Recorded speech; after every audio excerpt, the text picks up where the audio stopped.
मैं VN मिश्रा आज फिर हाजिर हैं विद्या क्वेश्चन बैंक से मैथ की तैयारी कैसे करें में।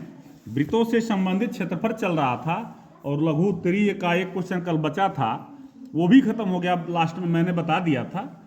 तो दीर्घोत्तरीय क्वेश्चन का पहला क्वेश्चन दिखा जाए, क्या क्वेश्चन कह रहा है। एक वृत्ताकार ब्रुच को चांदी के तार से बनाना है। ये है आपका वृत्ताकार ब्रुच। वृत्ताकार ये ब्रुच है जो चांदी के तार से बना है, जिसका व्यास 35 mm है। इसका व्यास 35 mm है। व्यास 2r बराबर 35, तो r बराबर 35/2। त्रिज्या हो गया ना 35/2। आगे देखिए, 5 व्यासों को बनाने में प्रयुक्त किया गया। एक व्यास, 2 व्यास, 3 व्यास, 4 व्यास, एक 5 व्यास। ठीक, तो 5 व्यास जो उसे 10 बराबर त्रिज्यखंडों में विभाजित करता है। अब ये त्रिज्यखंड बराबर है, तो 1 त्रिज्यखंड, 2 त्रिज्यखंड, 3 त्रिज्यखंड, 4 त्रिज्यखंड, 5 त्रिज्यखंड, 6 त्रिज्यखंड, 7 त्रिज्यखंड, 8 त्रिज्यखंड।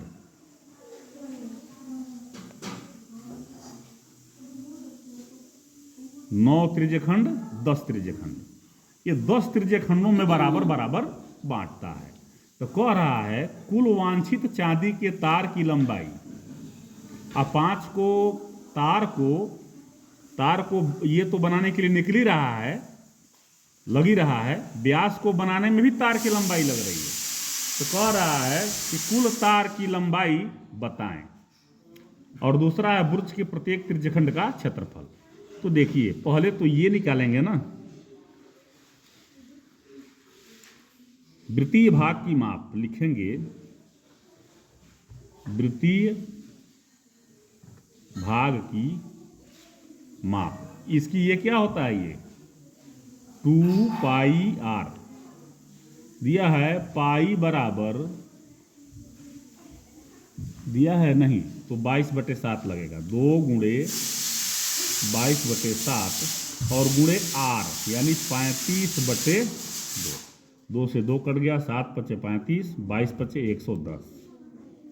ये तो कितना दिया है, ये मिलीमीटर, 110 मिलीमीटर। व्यास वाला निकल गया।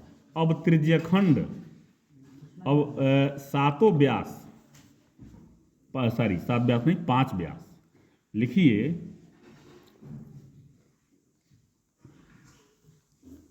5 व्यास की लंबाई, मान लीजिए एक व्यास की लंबाई है आपका 35 मिलीमीटर, तो 5 व्यास की 5 का गुणा कर देंगे। 5 × 25, 5 × 15 और 2 17 mm। अब देखिए, ये निकल गया आपका 2πr, इसको कहते हैं परिधि 110 mm। और ये सब जो ये दिया हुआ है ना, ये व्यास, उसकी लंबाई निकल गई 175। दोनों को जोड़ दीजिए, लिखेंगे वांछित तार की लंबाई बराबर 110 + 175। जोड़ दीजिए, 5 7 1 8 1 1 2 mm, 285 mm या 28.5 cm। यहाँ आ जाएगा ना, cm हो जाएगा। अब इसमें पहले हो गया, पहले का पहला। दूसरा क्या कह रहा है, प्रत्येक त्रिज्यखंड का क्षेत्रफल। प्रत्येक त्रिज्यखंड का क्षेत्रफल। तो देखिए, वृत्त का क्षेत्रफल आप निकाले हैं ना, ये जो पूरे वृत्त का क्षेत्रफल निकालना है, निकल गया है। तो एक त्रिज्यखंड का क्षेत्रफल देखिए, एक त्रिज्य खंड का क्षेत्रफल, नहीं वो निकाले नहीं है, वो तो परिमाप निकाले हैं। वृत्त का क्षेत्रफल πr² बटे 10। इसलिए कि देखिए, 1 भाग, 2 भाग, 3 भाग, 4 भाग, 5 भाग, 6 भाग, 7 भाग, 8 भाग, 9 भाग, 10 भाग हो रहा है। 10 भाग हो रहा है ना। तो 10 से भाग दे देंगे तो एक भाग का क्षेत्रफल निकल जाएगा। नहीं तो फार्मूले से निकालिए, फार्मूले से निकालते हैं, फार्मूले से इसलिए नहीं निकाल सकते कि जो ये 10 है तो 360/10 36 अंश आएगा, और 36 अंश का मान थोड़ा सा उल्टा होता है, इसलिए ये आसानी से हो जाएगा। अब पाई का मान रखेंगे 22/7, 22/7 गुणे r स्क्वायर 35/2 मल्टीप्लाई 35/2। अब ये बराबर यहाँ आ जाएगा बटे 10। अब ये होगा, ये बाई 1 कर दीजिए, 22/7 गुणे 35/2 गुणे 35/2 गुणे 1/10। ठीक है।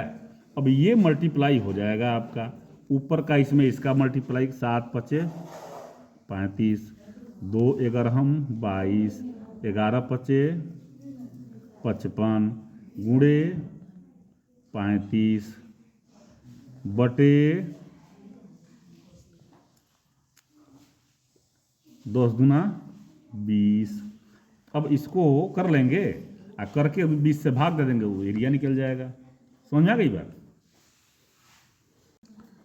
तो आज ये 2 क्वेश्चन है एक ही क्वेश्चन में, इसी को आप रिवीजन करें और पढ़ें, थोड़ा सा बार बार पढ़ें। फार्मूले पे क्वेश्चन है, फार्मूला नहीं याद रहेगा तो एक क्वेश्चन नहीं लगेगा, तो फार्मूला को भी रिवीजन करें।